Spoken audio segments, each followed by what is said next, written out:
She rolled her eyes. Stop being insecure, while laughing in his lap like I wasn't there. I nodded once and disappeared from the party. Hours later, she was outside my house crying, calling my name after finding out why I hadn't followed her. I'm 33, and I thought I knew what love looked like. We'd been together for 3.5 years, living together for the last 18 months in what I genuinely believed was a solid relationship. Sure, we had our issues. Who doesn't? But I trusted her. That was my first mistake. The party was at her best friend's place last Saturday. One of those casual gatherings that starts at 7 and somehow turns into a full house by 9. I wasn't particularly excited about going, but she'd been talking about it all week, so I showed up like a supportive partner does. We got there around 8. The place was already packed with her friends, co-workers, and people I'd never met. She immediately gravitated toward her work crowd, which was fine. I grabbed a beer and made small talk with a few people I recognized from previous gatherings. Nothing felt off at first. Around 9:30, I went looking for her, found her in the living room, sitting on the armrest of the couch. And there he was, her co-worker, the one she'd mentioned a few times over the past couple months. Always casual mentions. He's hilarious, or he really gets my sense of humor at work. Never anything that set off alarms, until I saw them together. She was leaning into him, laughing at something on his phone. Her hand was on his shoulder, not just resting there, gripping it, familiar and comfortable. As I watched, she actually slid down from the armrest into his lap for a second, adjusting her position while still focused on whatever they were looking at. I walked over. "Hey!" She glanced up, slightly annoyed at the interruption. "Oh, hey, what's up?" "Just checking on you. You've been over here a while." "We're just looking at some work stuff," she said, holding up his phone like that explained everything. "It's funny, you wouldn't get it." "Right," I said slowly. "Can I talk to you for a second? Privately?" She rolled her eyes, and stood up. "Sure. Excuse me," she said to him with this apologetic smile that made my stomach turn. We stepped into the hallway, away from the music and conversation. The walls were thin enough that I could still hear people laughing in the living room, completely oblivious to what was about to unfold. "What's going on?" I asked, keeping my voice level. "What do you mean?" "You were sitting in his lap." Oh my God, I was not. I sat on the armrest and slipped for a second. Stop being insecure. That word. Insecure. Like my valid observation was somehow a character flaw I needed to work on. "I'm not being insecure. I'm watching my girlfriend be all over some guy." "All over?" She laughed, but it wasn't a nice laugh. It was dismissive, condescending. "We were looking at a meme. You're making something out of nothing." "Am I?" "Yes. And honestly, it's embarrassing. Everyone can see how jealous you're acting." I stood there for a moment just looking at her. The defensiveness, the deflection, the way she made me feel crazy for noticing what I was clearly seeing. "You know what?" I said quietly. "You're right. I'm being ridiculous." She looked relieved. "Thank you. Can we just go back and enjoy the party?"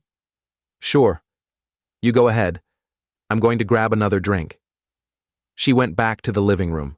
I watched her sit back down next to him, immediately leaning in close again, resuming whatever conversation I'd interrupted. She didn't look back at me once.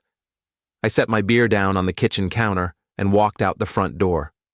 Didn't say goodbye to anyone. Just left. Update 1. I drove home in complete silence. No music, no podcasts, just the sound of my thoughts getting louder with every mile. My phone started buzzing around 10:15. I didn't look at it. When I got home, I did something I'd never done before. I went to her laptop, the one she leaves open on the dining table because she has nothing to hide. I opened her message app, which was still logged in. I found their conversation thread immediately. It went back 4 months. 4 months. At first, it was work stuff, then inside jokes, then complaints about me. He's been so distant lately. He doesn't get my humor anymore. The kind of thing you say when you're building a narrative to justify what comes next. And what came next was exactly what I suspected. Plans to meet up for lunch that she never mentioned to me. Late-night conversations that happened after I went to bed. Photos she sent him that she never posted publicly. Nothing explicit, but intimate in a way that made my stomach turn.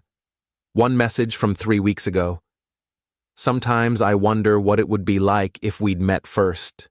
His response, we still could find out. Her response, LOL maybe.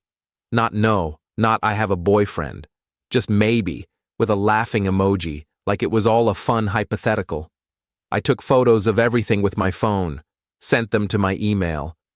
Then I closed the laptop and sat in the dark living room, waiting. My phone had 15 missed calls and about 30 texts by the time I looked at it. The messages started concerned, then confused, then angry. Where did you go? Hello? This is so immature. Everyone is asking where you are. You're embarrassing me. Fine. I'll get a ride home from someone else. That last message came through at 11:20. I didn't respond to any of them. At 12:47 a.m., I heard a car pull up outside. Voices. Her laugh, that same laugh from earlier. I looked out the window and saw him. He'd driven her home. They sat in the car for almost 10 minutes. I watched them talk, watched her touch his arm, watched him lean in close. Then she got out, waved, and he drove off. She came in through the front door, saw me sitting in the dark living room, and jumped. Jesus, you scared me. Why are you sitting in the dark? Waiting for you. Why didn't you answer your phone? I was worried. Were you? She frowned at my tone. What's your problem? You tell me. How was the ride home? It was fine. He was nice enough to drive me since you abandoned me. Abandoned you, I repeated. That's an interesting way to describe leaving a party where my girlfriend was sitting in another man's lap. Oh my God, we're back to this. I already explained. I saw the messages. She froze, completely froze, her face going pale in the dim light from the hallway. What? The messages, all of them, 4 months of them. You went through my phone? Your laptop. It was open. And before you try to make this about me invading your privacy, let's talk about you emotionally cheating for 4 months. I haven't been cheating. Sometimes I wonder what it would be like if we'd met first, I quoted. His response, we still could find out. Your response, lol maybe. Want to explain that? She just stood there, mouth opening and closing. Or how about the lunch dates you never mentioned? The late-night conversations? The photos you sent him that I never saw? Those were just friendly. Don't, I cut her off. Don't insult my intelligence more than you already have. You've been building something with him for months while coming home to me every night and acting like everything was fine. Update 2. She tried to sit down, but I held up my hand. I don't want to hear excuses right now. I want you to pack a bag and leave. What? This is my home too. And you can come back tomorrow when I'm not here to get the rest of your stuff. But tonight, you need to leave. Where am I supposed to go? Call him. I'm sure he'll be happy to help. Her face crumpled. Please, let's just talk about this. I made a mistake. A 4-month mistake? A mistake you were making tonight while I was standing right there? Nothing physical happened, she said desperately. I don't care. You gave him everything that mattered. The intimacy, the emotional connection, the part of you that used to be mine. Whether you slept with him or not is irrelevant. I love you, she said, tears streaming now. I know I messed up, but I love you. You don't love me, I said flatly. You love the stability I provide while you explore your options, but that's done now. Please, she begged. We can work through this. We can go to counseling. I'm not interested in counseling. I'm interested in you packing a bag and leaving my house. She stood there crying for another minute, then finally went to the bedroom. I heard drawers opening, clothes rustling. She came out 15 minutes later with a duffel bag, mascara streaked down her face. "This isn't over," she said. "Yes, it is." She left, and I locked the door behind her. Then I sat back down in the dark and finally let myself feel everything I'd been holding back. My phone started ringing 5 minutes later. I blocked her number. Then came the texts from a different number, probably borrowed from someone at the party. "Please talk to me. I'm sorry. I'll do anything." I ended it with him. "Please." I blocked that number too. Update 3 Sunday morning came with more blocked numbers trying to reach me. Her friends, her mom, even her coworker. The audacity of him trying to call me was something else. I blocked them all. Around noon, I heard knocking at the door, then the doorbell, then her voice. "I know you're in there. Please, we need to talk."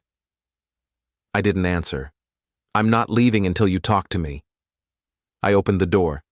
She looked terrible. Same clothes from last night, eyes puffy and red. "What do you want?" "I want to explain." "There's nothing to explain. I saw everything. I know everything." "You don't know everything," she insisted. "You don't know that it was just emotional, that nothing physical ever happened, that I was confused and made stupid decisions, but never stopped loving you." "Do you hear yourself?" I asked. "You're trying to minimize months of betrayal by saying you didn't physically cheat. Like that makes it better." "It does make it better. It means we didn't cross that line." "You crossed every line that mattered," I said. "You built a relationship with him. You shared things with him that you should have shared with me. You complained about me to him, creating this narrative where I was the problem so you could justify getting closer to him. That's not—" "He doesn't get my humor anymore," I quoted. "Remember writing that?" "Because I remember reading it. You poisoned him against me, poisoned yourself against me, all so you could feel better about what you were doing." She had no response to that. "I loved you," I continued. "I trusted you completely. And you spent 4 months lying to my face while building something with someone else. Then, when I noticed and said something, you called me insecure. You made me feel crazy for seeing what was right in front of me." "I'm sorry," she whispered. "I'm sure you are. You're sorry you got caught. You're sorry you have to face consequences. But you're not sorry for what you did, because if you were, you would have stopped months ago. That's not fair. You know what's not fair? Sitting in another man's lap at a party while your boyfriend watches. You know what's not fair. Letting that same man drive you home and sitting in his car for 10 minutes while your boyfriend waits inside, wondering if you're going to kiss him. You know what's not fair? Everything you've done for the past 4 months." She broke down completely, sobbing so hard she could barely stand. Part of me wanted to comfort her. 3.5 years of habit don't disappear overnight. But the rest of me knew this was necessary. "I need you to leave," I said quietly. "Get your stuff when I'm not here. I'll text you times you can come by, but we're done. Please, we're done," I repeated firmly. "Accept it and move on." I closed the door and locked it. She stayed outside crying for another 20 minutes before finally leaving. Update 4. The next week was a blur of blocked numbers and ignored emails. She tried everything: apologies, promises to change, threats to show up at my work, guilt trips about how much she was suffering. I stayed firm, gave her specific times to get her stuff, made sure I wasn't there when she came by, left her things packed in boxes by the door so she wouldn't have an excuse to linger. My friends rallied around me. The ones who'd met her weren't surprised. Apparently, several of them had noticed how she acted around her coworker at previous gatherings. They just hadn't wanted to say anything without proof. "We didn't want to start drama if it was nothing," one friend said. "I get it," I replied, though part of me wished someone had said something sooner. A mutual friend who'd been at the party called me Thursday night. "I heard what happened. I'm sorry, man." "Thanks." For what it's worth, everyone noticed how she was acting that night. It was uncomfortable to watch. "Then why didn't anyone say anything?" What were we supposed to say? Your girlfriend is being inappropriate? You were there. You saw it yourself. He had a point. She left with him, he continued. After you left, they stayed at the party for another hour, then left together. I know. He drove her home. No, I mean they left together. Like, made a point of leaving at the same time. Everyone noticed. That detail sat heavy in my stomach. The performance of it. The public nature of their connection. Did anything happen after I left? Between them? Not that I saw, but the vibe was definitely there. A few people mentioned it after they left. Great. So I was the talk of the party. The oblivious boyfriend who didn't see what everyone else saw, except I had seen it. I just had the audacity to mention it, and she made me feel crazy for it. Update 5. 2 weeks after the party, I was finally starting to feel normal again.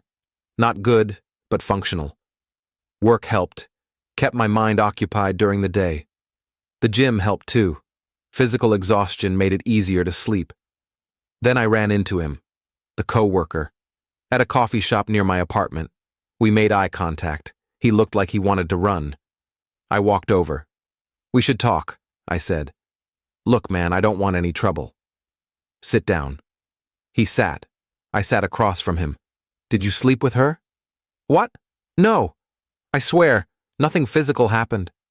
But you wanted it to. He didn't deny it. It's complicated. No, it's not. She had a boyfriend. You knew she had a boyfriend. You pursued her anyway. She pursued me too, he said defensively. It wasn't one-sided. I'm sure it wasn't, but you're the one who sent that message about we still could find out. You're the one who encouraged it instead of shutting it down. I liked her, he said. I thought maybe she was unhappy with you, that maybe we had something real. And now? He laughed bitterly. Now I realize she's a mess. After you guys broke up, she got really intense, wanted to immediately jump into a relationship with me, started talking about moving in together, about how we could finally be open about our connection. And I realized I didn't actually want that. I liked the flirtation, the attention, the fantasy. But the reality? She's exhausting, clingy, dramatic. I broke it off 3 days ago. I sat back, processing this. So you helped destroy my relationship for nothing. I'm sorry, he said, and he actually sounded sincere. I really am. I was selfish and stupid, and I didn't think about the damage I was causing. No, you didn't. For what it's worth, you deserve better. She talked about you like you were boring, like you didn't appreciate her. But from what I've seen, you were just stable and reliable, and she confused that with being taken for granted. Thanks, I guess. We sat in awkward silence for a minute. She's been texting me again, he said, begging me to reconsider. I've been ignoring her. Good. Keep ignoring her. I will. He stood up. Again, I'm sorry. I know that doesn't fix anything, but I am. He left, and I sat there with my coffee, feeling a strange mix of vindication and sadness. The barista was wiping down tables nearby, and I wondered if she'd heard our conversation. The whole thing felt surreal, sitting in a coffee shop on a Tuesday afternoon, discussing the wreckage of my relationship with the man who'd helped destroy it. I finished my coffee slowly, watching people come and go. Couples holding hands, friends laughing together, people living their normal lives while mine had been turned upside down. But I wasn't drowning anymore. I was treading water, and that was progress. Final update. It's been 6 weeks since the party. I'm doing better. Not great, but better. She tried contacting me one more time, about 2 weeks ago. A long email about how she'd learned and grown, how she understood now what she'd thrown away, how she'd give anything for another chance. I read it once. Then I deleted it and blocked her email address. I heard through the grapevine that she's struggling. Lost some friends who sided with me. Got a reputation at work for being unprofessional. Tried dating a few people, but nothing stuck. Part of me feels bad for her. A small part. The rest of me knows she created this situation and has to live with the consequences. I've been on a couple dates. Nothing serious yet. I'm not rushing into anything. 3.5 years with someone who betrayed me, taught me to take my time, to watch for red flags, to trust my gut when something feels off. The hardest part is accepting that I'll never know when it really started to go wrong. Was it before him? Was he just the symptom of a larger problem? Did she ever really love me the way I loved her? I don't have those answers, and I'm learning to be okay with that. What I do know is this. When someone shows you who they are, believe them. When your gut tells you something is wrong, listen. And when someone tries to make you feel crazy for noticing reality, that's not love, that's manipulation. That night at the party, when she rolled her eyes and told me to stop being insecure while sitting in another man's lap, she showed me exactly who she was. I just wish I'd walked away right then instead of trying to talk to her first. But I did walk away. Eventually. And I haven't looked back. Life goes on. That's what they don't tell you about heartbreak. It feels permanent when you're in it. But it's not. One day you wake up and realize you're okay. Different, maybe. More cautious, definitely. But okay. And okay is enough to build on.